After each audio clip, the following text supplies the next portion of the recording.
আপনারা দেখছেন হলদিবাড়ি টাইমস। হলদিবাড়ি উৎসব 2025 উপলক্ষে হাঁটা প্রতিযোগিতার আয়োজন করল উৎসব কমিটি। শনিবার ভোরে পুরুষদের একটি বিভাগ ও মহিলাদের 2টি বিভাগ নতুন বাসস্ট্যান্ড থেকে দেশবন্ধু স্পোর্টিং ক্লাব ময়দান পর্যন্ত হাঁটা প্রতিযোগিতা অনুষ্ঠিত হয়।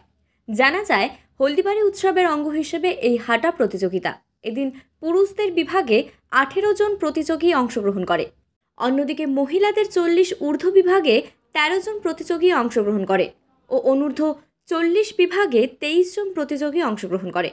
পুরুষদের বিভাগে প্রথম হয় আলোক মজুমদার, দ্বিতীয় হয় ফিরদৌস হোসেন, তৃতীয় হয় সাহেব চক্রবর্তী। মহিলাদের 40 ঊর্ধ্ব বিভাগে প্রথম হয় অসীমা সরকার, দ্বিতীয় হয় সোনালক্ষ্মী সরকার, তৃতীয় হয় শম্পা সরকার।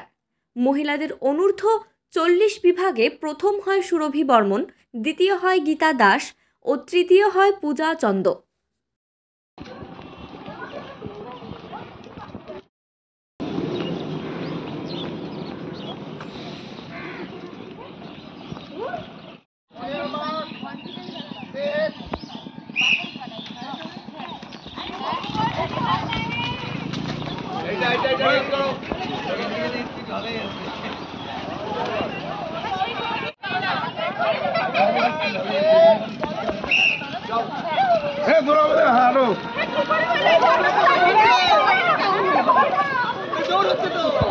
না